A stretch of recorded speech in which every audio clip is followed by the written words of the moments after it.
Han habido varias controversias, especulaciones, hipótesis, etcétera, etcétera, respecto al orden de las profecías.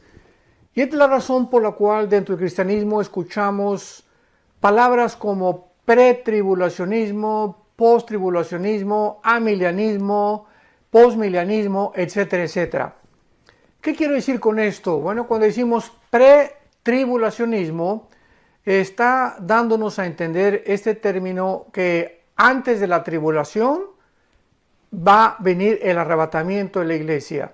En este caso, ¿verdad? Nosotros formamos parte de esta área de la escatología.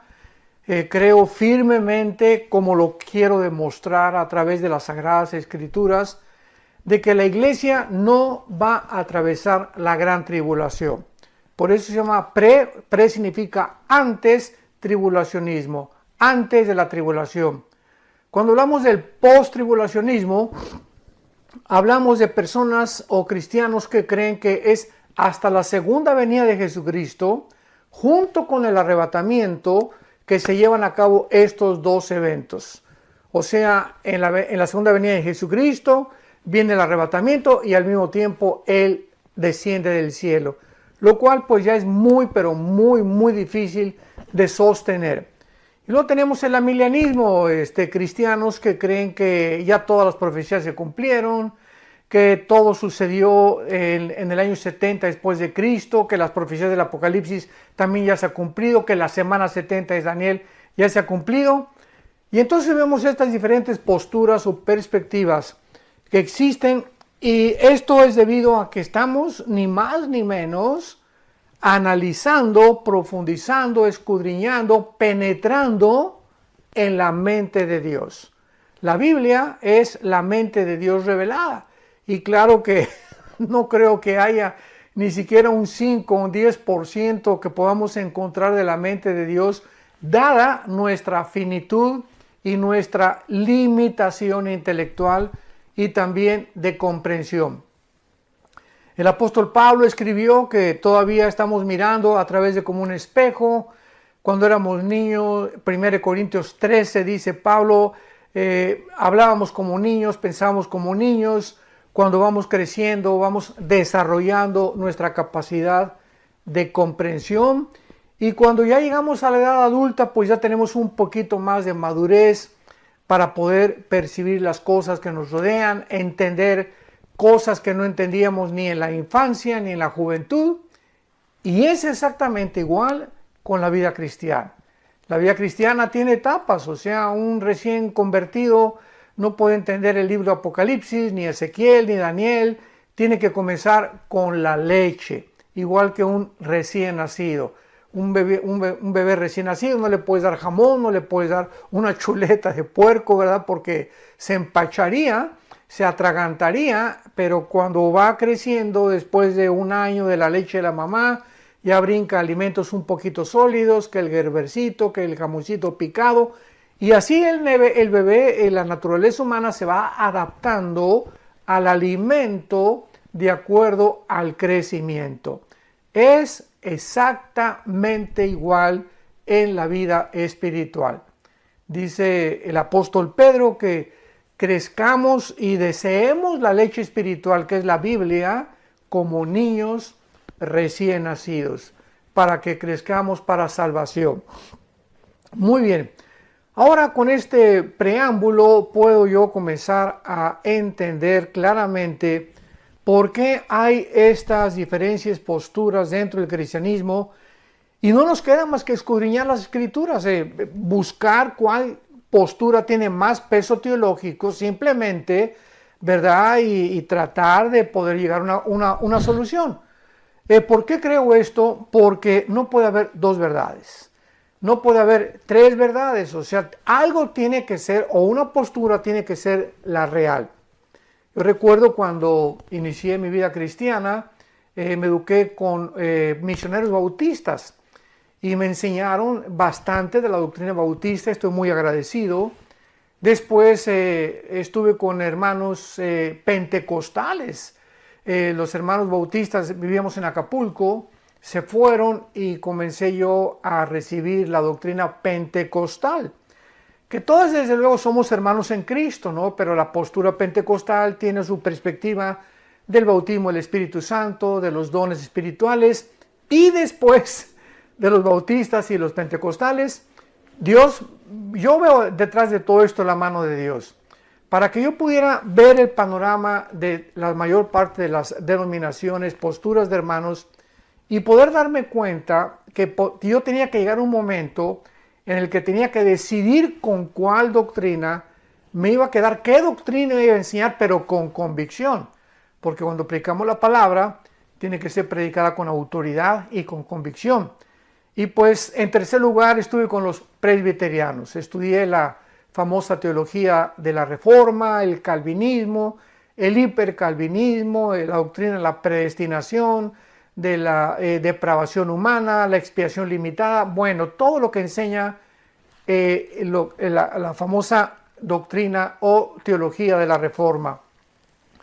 Y finalmente, pues yo tenía que encontrar un equilibrio. Fue lo que yo le pedí al Espíritu Santo, dame un equilibrio, Señor, ¿verdad? Porque todos mis hermanos tienen diferentes perspectivas y esto es bueno porque así dependemos unos de otros. O sea, no nos vamos a tachar de herejes, ni mucho menos, simplemente son enfoques diferentes por causa de falta de muchas piezas del rompecabezas en la Biblia que no hemos encontrado, y otras veces por falta de estudio profundo de la palabra de Dios.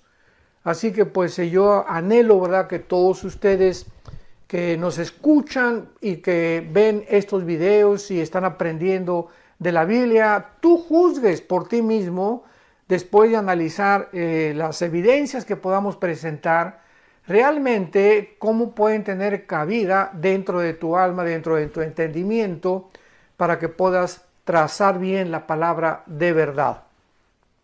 Vamos a ver la primera y la segunda carta a los tesalonicenses, principalmente para examinar lo que el título de esta serie le he llamado el poder que detiene al anticristo. O sea, vamos a descubrir en estas dos cartas que el apóstol Pablo fue usado por Dios para una gran conversión de un gran número de residentes en la ciudad griega de Tesalónica. Pero no solo Pablo les enseñó las doctrinas principales de la salvación, sino que también les enseñó claramente y puso un orden. Y este orden es el que quiero seguir, porque nos va a demostrar claramente, pero así claramente, yo no encontraría ya otra forma de poder discutir estas doctrinas más que siguiendo el orden que el apóstol Pablo en su primera carta y en su segunda carta establece escatológicamente del rapto o del arrebatamiento de la iglesia, de la gran tribulación, de la aparición del anticristo y de la segunda venida de Jesucristo. Entonces es importante ver esta cronología, porque nos lleva a una conclusión que es a la que particularmente yo he llegado y a la que pienso que muchos de ustedes también honestamente van a llegar. Entonces el apóstol Pablo no solamente les enseñó las doctrinas a estos cristianos de la ciudad de Tesalónica, repito, era una ciudad griega, sino que también les enseñó el rapto, la aparición del anticristo, la gran tribulación y la segunda venida de Jesucristo. Pablo tuvo que salir de Tesalónica por la gran persecución que esta iglesia experimentó. Y más tarde les escribe, cuando ya se va a estas dos cartas, explicándoles claramente los dos aspectos de estos dos gran eventos. Repito, en estas dos cartas, Pablo tenía, guiado por el Espíritu Santo, que enseñarles los dos principales aspectos de estos dos eventos, del arrebatamiento de la iglesia y de la aparición del anticristo o la gran tribulación. Primero les menciona lo que se conoce como la manifestación gloriosa y la aparición maravillosa de Jesucristo nuestro Señor, cuando viene por nosotros, cuando viene Jesucristo en el aire y nos saca del mundo. Por eso se le llama arrebatamiento, o sea, harpazo en la palabra griega, que significa literalmente ser sacado súbitamente o ser arrebatado con fuerza, y del latín raptarus. Por eso son sinónimos, se puede usar rapto o se puede usar arrebatamiento. Y esto es no solamente una experiencia que tal vez seamos nosotros, esta generación que estamos viviendo, los que no vamos a experimentar lo que significa morir. O sea, esta doctrina del rapto, como lo vamos a ver, era un misterio. En el Antiguo Testamento no está. En los evangelios no la encontramos tampoco. Fue algo que Dios apartó de una forma soberana para enseñársela a un solo hombre. No se le enseñó a Juan, ni a Santiago, ni a Mateo, ni a Marcos, ni a Pedro, se le enseñó al apóstol Pablo. Esto nos muestra que Dios es soberano en cuanto a muchos secretos que Él tiene. Y Él puede enseñarle a Isaías cosas que no le enseñó a Malaquías, cosas que no le enseñó a Zacarías, cosas que no le enseñó a Sofonías, a todos los profetas menores y a los mayores del Antiguo Testamento, pero que cuando ponemos a todos estos profetas y todas estas revelaciones que Dios le dio tanto en el Antiguo Testamento como en el Nuevo Testamento a diferentes hombres, nos damos cuenta la consistencia de la verdad. O sea, ninguno de ellos se contradecía. Muchas cosas parecen que se contradecían, pero cuando las ponemos ya juntas, como dice el Salmo 119, la suma, la unión de tu palabra es la verdad. No podemos tomar una doctrina del Apocalipsis sin tener en cuenta el libro de Ezequiel y mucho menos el libro de Daniel y el libro de Zacarías. No podemos tomar los evangelios sin corroborar Mateo con Lucas, con Marcos, con Juan, etcétera, etcétera. Y aunque los cuatro evangelistas, Mateo, Marcos, Lucas y Juan, escriben de diferente forma, viendo de diferentes aspectos la vida y ministerio terrenal de Jesucristo, todos escriben cosas diferentes, pero muchas de ellas coinciden aun cuando usan un lenguaje diferente. Entonces el apóstol Pablo, en la primera carta a los Corintios, para inmediatamente aclarar este punto, en la primera carta a los Corintios, por favor abre tu Biblia, Primera de Corintios capítulo 15, vamos a comenzar a entender esto desde la A hasta la Z. Eso sí, se los prometo que así lo vamos a hacer. En 1 Corintios 15, versículo 51, el apóstol Pablo nos dice lo siguiente: he aquí les digo un misterio, o sea, nos va a revelar Pablo a un secreto, y un misterio significa algo que no estaba revelado en el Antiguo Testamento, algo desconocido antes de él, que tampoco estaba revelado en los evangelios. Entonces, por eso Pablo comienza diciéndonos: les voy a dar a conocer un misterio, algo que estaba escondido, pero que ya no es escondido. Dios me lo reveló a mí. Lo escondió en el Antiguo Testamento, lo escondió en los evangelios, pero al Espíritu Santo le agradó revelármelo a mí. Muy bien. ¿Cuál es este secreto? ¿Cuál es este misterio que Pablo nos quiere revelar? Y dice a continuación que no todos vamos a morir. O sea, que no todos dormiremos, pero todos seremos transformados. Eso es una revelación que no existía en el Antiguo Testamento. En el Antiguo Testamento, Isaías, muchos profetas hablaron de la resurrección de los muertos, pero nadie sabía que iba a haber una generación, en este caso en el cuerpo de Cristo, que somos la iglesia, los cristianos, que no íbamos a morir. ¡Qué tremenda revelación! ¡Qué tremenda y maravillosa esperanza! Que va a haber un grupo de cristianos que no vamos a saber qué es morir. Me incluyo porque le pido a Dios que podamos tener ese privilegio, esta generación que estamos viviendo, que no seamos nosotros la generación de la cual está hablando Pablo, que de repente vamos a desaparecer y estaremos en un cerrar de ojos, en el aire, en la presencia del Hijo de Dios, de Jesucristo. Entonces dice Pablo, no todos vamos a dormir, pero todos seremos transformados. La palabra dormir no significa una existencia inconsciente. Esto es muy importante. La palabra dormir se refiere al cuerpo físico siempre en la Biblia.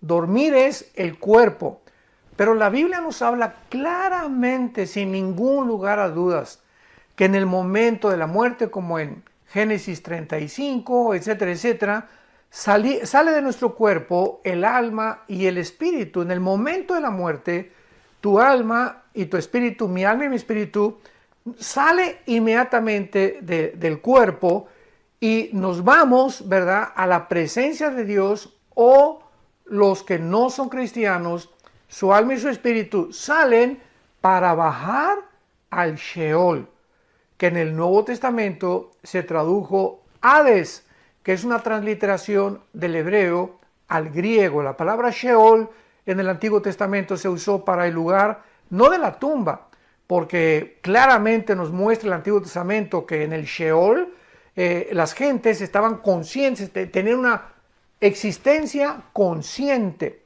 Muere Abraham y le dice Dios, serás reunido con tus padres, serás reunido con tus parientes, o sea, dándonos a entender el Espíritu Santo que al morir había un lugar donde todos los muertos justos, ¿verdad?, iban al mismo lugar y estaban reunidos juntos, esperando desde luego la muerte de Cristo en la cruz, porque ya cuando muere Cristo en la cruz, Él baja y saca a todos del Hades, de los que se encontraban en el lado del paraíso o del seno de Abraham. De esto ya he hablado en otras conferencias.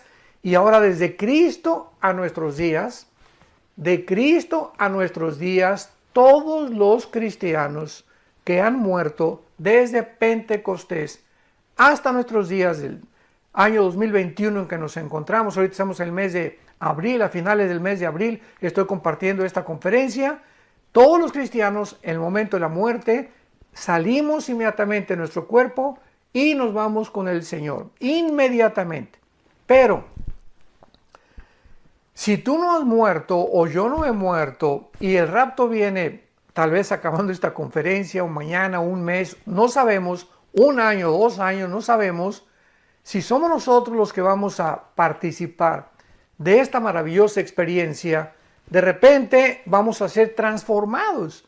Vas a estar comiendo en un restaurante o manejando, un piloto en un avión, un chofer en un camión, un médico tal vez operando, o a lo mejor yo predicando, ¿verdad? No sabemos, pero si viene el arrebatamiento y viene el rapto de la iglesia, de repente vamos a desaparecer millones de personas, nuestra ropa se va a quedar ahí tirada y vamos en instantes, en milésimas de segundo, nuestro cuerpo corruptible, porque así nuestro cuerpo como lo tenemos no puede ser transportado al cielo, porque es un cuerpo que no puede heredar, la carne y la sangre no puede heredar lo invisible, lo incorruptible. Un cuerpo imperfecto no puede estar en un lugar perfecto. Entonces es lógico que nuestro cuerpo tiene que ser cambiado en milésimas de segundo para estar, repito, en la presencia de Jesús. Jesús vendrá en el aire y no va a tocar los pies en la tierra. Esta es la gran diferencia. Después ya hablaré de todo eso. En el rapto viene Jesús en el aire, nos saca del mundo, la iglesia sale del mundo, comienzan los 7 años de la tribulación y en la segunda venida Cristo desciende y toca el monte de los olivos.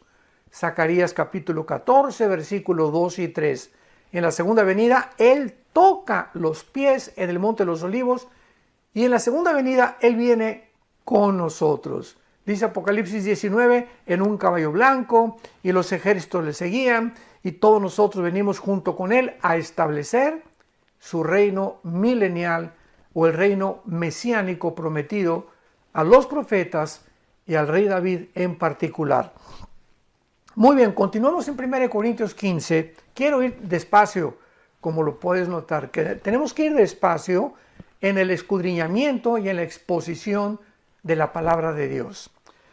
Les digo un misterio, no todos vamos a dormir o a morir, pero todos seremos transformados. En un momento, en un abrir y cerrar de ojos, dice el apóstol Pablo, esto fue lo que Dios le reveló a la final trompeta. Porque se tocará la trompeta y los muertos en Cristo, o sea, si viene el rapto ahorita, para ir despacio, si viene el rapto ahorita, o mañana, o pasado, o la semana que entra, todos los que han muerto antes que nosotros, desde Pentecostés, porque esto es importante, en el rapto solamente nos vamos a ir todos los que formamos el cuerpo de Cristo. La Biblia le llama los que estamos en Cristo, porque cuando en Pentecostés vino el Espíritu Santo, el Espíritu Santo hizo algo que no había hecho jamás en la historia. Desciende el Espíritu Santo para hacer su morada, para convertirnos a nosotros, nuestro cuerpo convertirlo en el templo de Dios. Dice 1 Corintios 6, 19 y 20, que no sabéis que vuestro cuerpo, mi cuerpo, tu cuerpo es el templo donde Dios está viviendo. Esto es maravilloso. Somos el templo del Espíritu Santo. Entonces el Espíritu Santo en el momento en Pentecostés entró a hacer su morada. Ya en el Antiguo Testamento entraba y salía, entraba y salía. Entraba sobre Sansón y Sansón tenía unas fuerzas sobrenaturales, pero se iba. Entraba sobre David y David tocaba el arpa y comenzaba a escribir como el Salmo 22, que 1000 años antes de Cristo contiene la crucifixión escrita por David, guiado por el Espíritu Santo, inspirado por el Espíritu Santo, pero se iba el Espíritu Santo y así venía sobre las personas, pero se iba. Pero desde Pentecostés, que fueron 50 días después, porque la palabra Pentecostés significa 50 en el griego. Entonces 50 días después de que Cristo muere, el Espíritu Santo viene sobre un grupo de personas llamados los cristianos, o también se les llamaba los del camino. Y el Espíritu Santo ya muere en nosotros. El Espíritu Santo nos bautiza. Esto significa nos identifica, nos amalga, es un amalgamiento. El bautismo del Espíritu Santo no viene después de que te hayas convertido. El Espíritu Santo viene en el momento en el que tú te conviertes. Tú eres una nueva criatura, has nacido de nuevo, has sido bautizado por el Espíritu Santo. O sea, no hay tal cosa como que ya recibí a Cristo, pero estoy incompleto. Me falta algo. Espérame tantito. Dice Colosenses 2 que estamos completos en Cristo. No nos falta absolutamente nada. El momento que recibes a Cristo tienes todo. Lo único que nos falta es crecer en su gracia y en su conocimiento. Entonces el bautismo del Espíritu Santo es la operación 1 Corintios 12:13, en la cual todos somos unidos, amalgamados a formar parte de un solo cuerpo. Este cuerpo, dice Efesios 2, no existía. Esta entidad, este nuevo hombre, no existía ni en los evangelios ni en el Antiguo Testamento. Entonces es importantísimo para diferenciar la iglesia de Israel. Algún día vamos a profundizar en esto. Pero la iglesia y Israel son dos entidades completamente distintas. Entonces, el momento en el que el Espíritu Santo vino en Pentecostés hasta nuestros días, se formó el cuerpo de Cristo llamado la iglesia. Y todos estos cristianos o todas estas personas, no importa su nacionalidad, que estamos fundidos, unidos con Cristo mística y misteriosamente, como dice Efesios capítulo 5, somos los que vamos a participar en la resurrección y en el arrebatamiento de la iglesia. Los santos desde Adán hasta la cruz van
resucitar hasta después, en la segunda venida de Cristo, a ellos les toca la resurrección.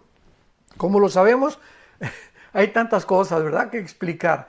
Pero en 1 Corintios 15 claramente dice la Biblia en el versículo 22, porque así como en Adán todos mueren, también en Cristo todos serán vivificados. Pero fíjense lo que dice claramente, esto es importantísimo. Pero cada uno en su debido orden.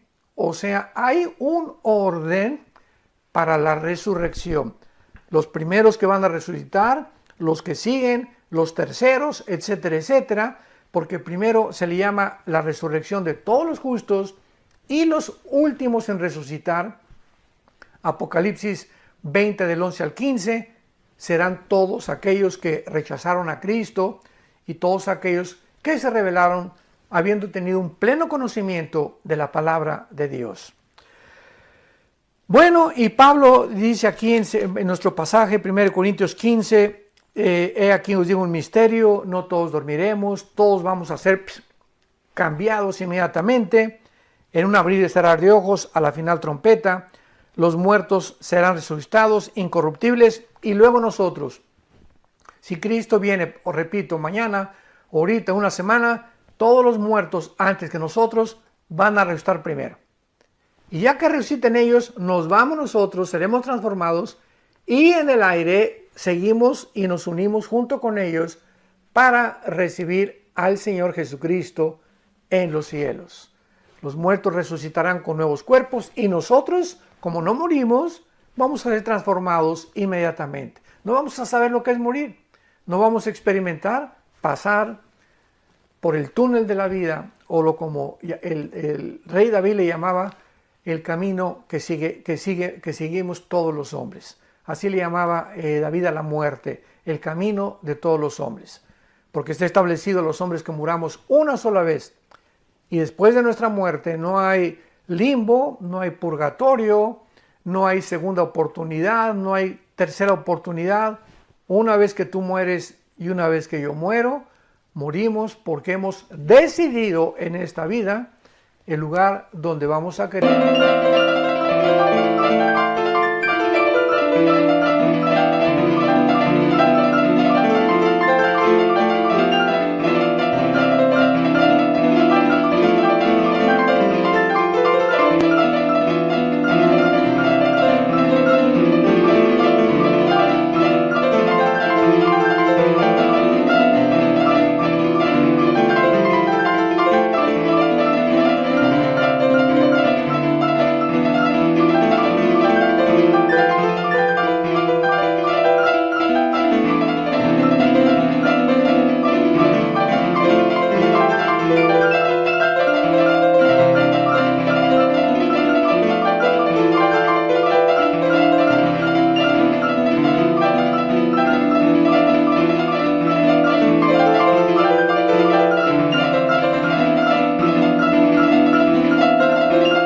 Pasar la eternidad. Por lo cual, cuando oyes estas palabras, no te endurezcas, y si tú no tienes a Cristo, aprovecha para que, si no sabes, mañana o pasado, ninguno tenemos la seguridad cuando vamos a morir, que le entregues tu vida al Señor Jesucristo. Y finalmente dice aquí el apóstol Pablo en la primera carta a los Corintios, porque es necesario que esto corruptible se vista de incorrupción, o sea, es necesario que nuestro cuerpo sea transformado, porque, repito, no podemos subir con este cuerpo al cielo. Es un lugar perfecto y necesitamos un cuerpo perfecto para vivir en un lugar perfecto. Es necesario que esto corruptible, o sea, corruptible, esto que se echa a perder, nuestro cuerpo, ¿verdad?, está corrompiéndose todos los días, millones de células mueren todos los días, hay una descomposición continua, no solamente de nosotros, sino del universo entero, y esto mortal se vista de inmortalidad. Bueno, entonces el apóstol Pablo claramente explica, ¿verdad?, aquí en su primera carta a los Corintios, capítulo 15, lo que es el arrebatamiento de la iglesia, cuál es el fenómeno que va a suceder o cómo se va a llevar a cabo esta maravillosa experiencia que vamos nosotros a experimentar. Y en segundo lugar, En su primera carta a los tesalonicenses, ahora sí ya vamos a adentrarnos un poco más profundamente en estas dos cartas, pero repito, siempre me ha gustado, me encanta enseñar la palabra de Dios, pero la palabra de Dios tiene que ser enseñada expositivamente, tenemos que ir de una forma sistemática, y esto es muy importante para poder absorber, digerir, ahora sí que masticar y no atragantarnos claramente las enseñanzas del Espíritu Santo, pero más que nada tener hambre.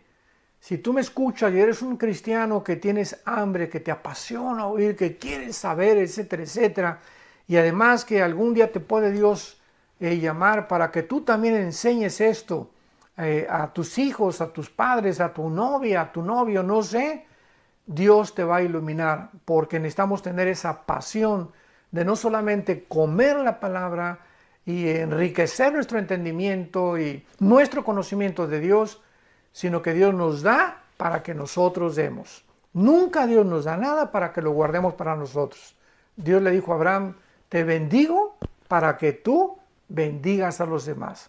Dios me da dinero para yo bendecir a los demás. Me dio Dios talentos para bendecir con mis talentos a los demás. Me da el don de la música, yo no lo tengo desde luego, para que tú con la música bendigas y sirvas a Dios. No hay nada. Dios te da casas, Dios te da propiedades, Dios te da todo para que no necesariamente que tengas que vender todo, pero simplemente, ¿verdad?, para que entiendas que somos administradores de la gracia de Dios. Como dice 1 Corintios capítulo 4 el apóstol Pablo. Somos administradores, nada más. Nada de lo que tenemos, nada, cero de lo que tenemos es nuestro. Todo lo hemos recibido por gracia. Muy bien. Ahora en la primera carta a los tesalonicenses capítulo 4, versículo 13 en adelante, el apóstol Pablo ya con mucho más detalle, ya explica más o menos el mecanismo de lo que es el arrebatamiento de la iglesia y demostrando claramente en el próximo capítulo, el capítulo 5 de su primera carta, la diferencia entre el arrebatamiento y el día del Señor. O sea, los 7 años de la tribulación que se definen con la palabra o con el término el día del Señor, y 4 veces en el Nuevo Testamento se menciona esta frase, el día del Señor, y las 4 veces se refiere a los 7 años de la tribulación, al tiempo de la ira o al día de Jehová del Antiguo Testamento. Y Pablo dice así, Primera de Tesalonicenses capítulo 4, versículo 15.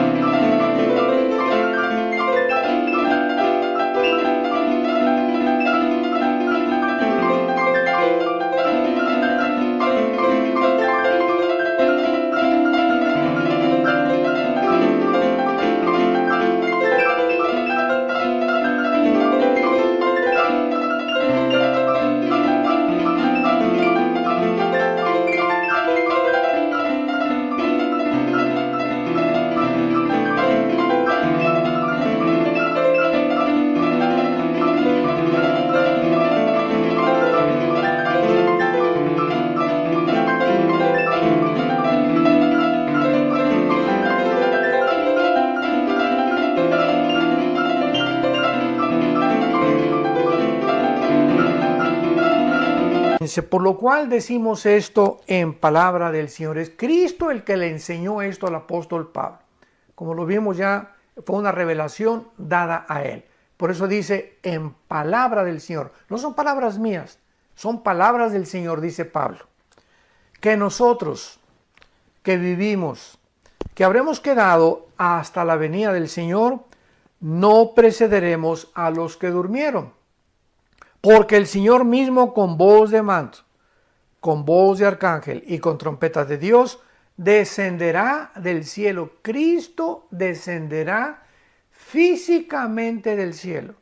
¿Se acuerdan en Hechos 1, versículos 8 en adelante, que ascendió Cristo a los cielos y los ángeles aparecieron junto a él diciéndolos a los apóstoles qué es lo que ven, ¿verdad? Es así como sube Cristo, de la misma forma descenderá.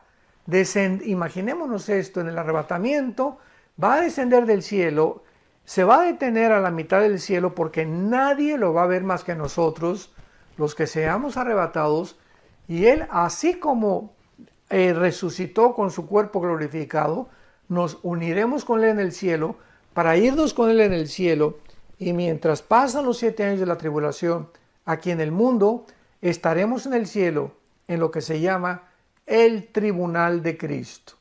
Romanos 14:10, 1 Corintios 3 del 10 en adelante, que será el bema en el griego, o tribunal, bema en griego, que significa que seremos los cristianos juzgados.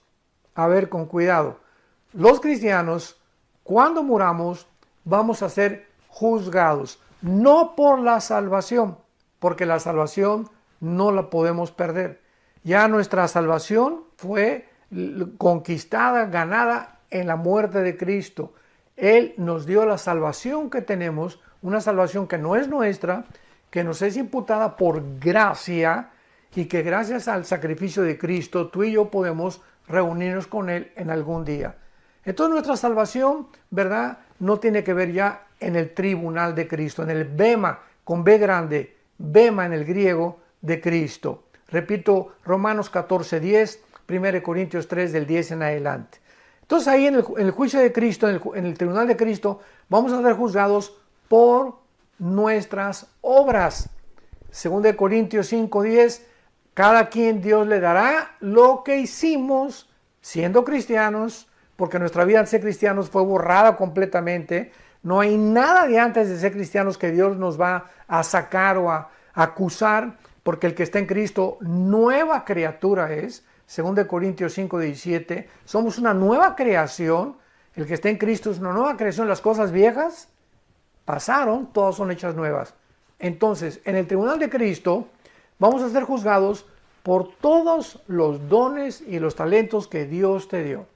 Los talentos que a mí me dio Dios. ¿Qué hicimos con todo lo que Dios nos dio?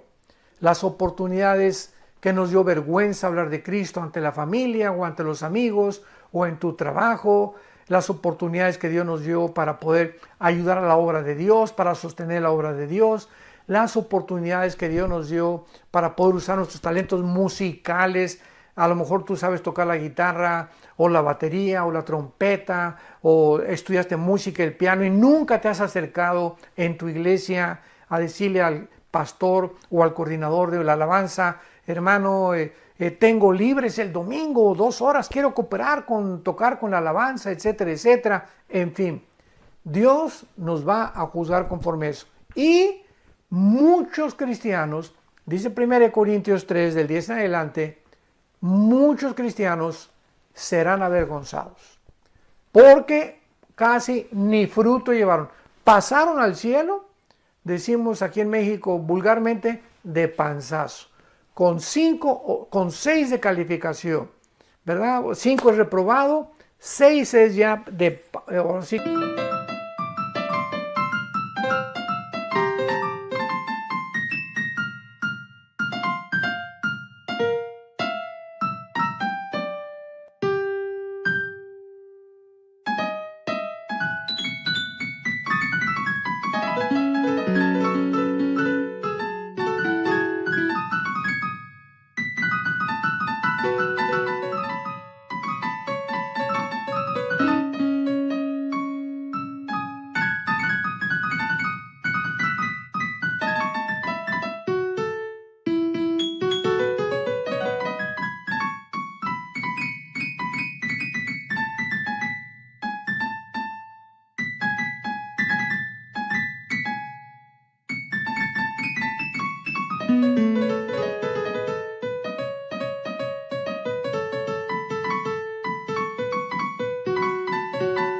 que raspando, ya 7 regular, 8 bien, 9 excelente, ya 10 de calificación es magnífico. Entonces muchos cristianos pasarán con un 6 de calificación. Recibieron a Cristo, tal vez tengan la salvación, pero sus frutos, ¿verdad?, fueron enterrados, no los utilizaron, y estos cristianos, aunque sean salvos, aunque estén en el cielo, serán avergonzados y serán los soldados rasos de la otra vida, porque en la otra vida va a haber generales, coroneles, tenientes, cabos, ¿verdad? Va a haber cristianos, dice Apocalipsis 20, versículos 2 y 3, y vi tronos y los que fueron dignos de sentarse en ellos. O sea, no todos los cristianos ocuparemos un trono, que significa lugar de autoridad en la otra vida, sobre las otras naciones que habrá en la otra vida y que Dios designará de acuerdo a su soberanía. Muy bien.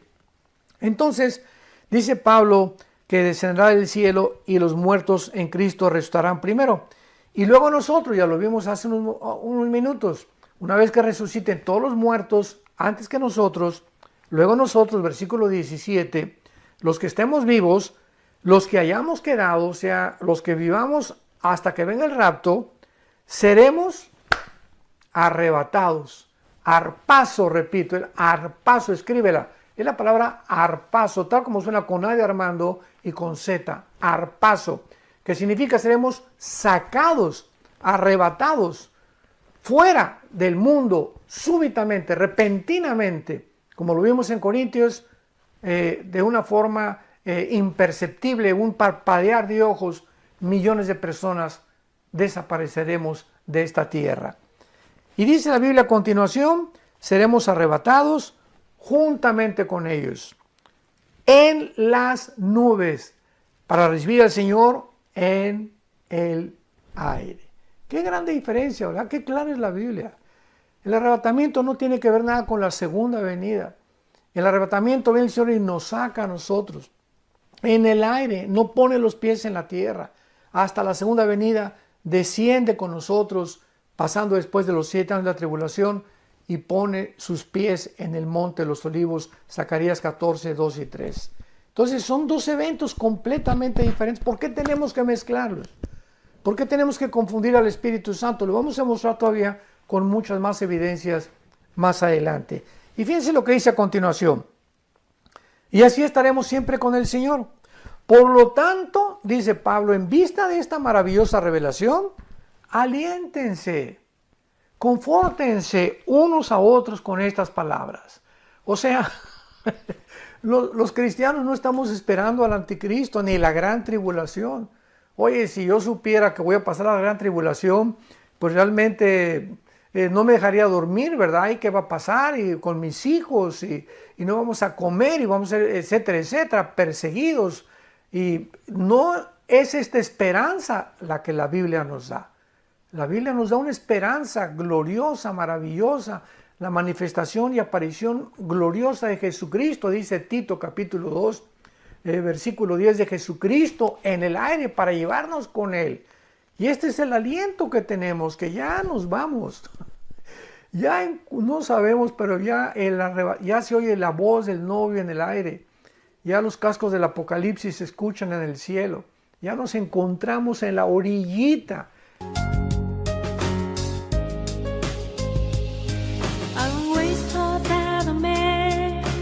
Fall in love with, couldn't so be my best friend. I am glad that it's so it is.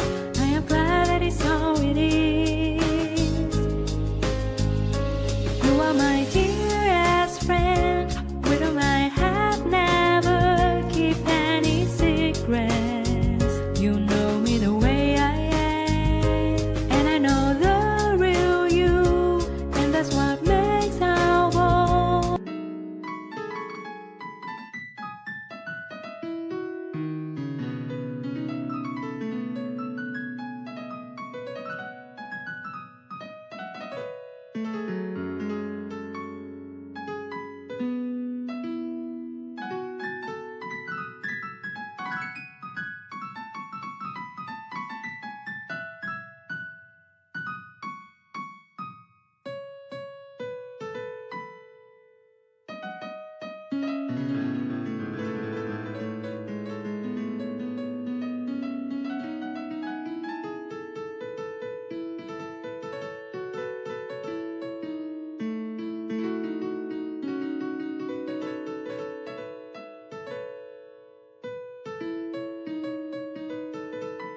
estamos ya en el vértice, ¿verdad? Completamente ya de salir de este mundo y de que se acabe todo y de poder ver ya finalmente a Jesucristo y ya jamás enfermarnos, ni sufrir, ni llorar, ni lamentarnos, ni preocuparnos, ni estresarnos, ni nada, porque nuestras lágrimas serán limpias y serán secadas y descansaremos en el Señor y sabremos que valió la pena haber confiado en el Hijo de Dios en la cortita vida que tenemos en este mundo. Muy bien. Y para terminar, el capítulo 5 de Tesalonicenses, que podremos ya ver con muchísima más calma en la próxima conferencia. Vamos a ver en el capítulo 5 de la primera carta de los Tesalonicenses. Simplemente les hago un breve bosquejo.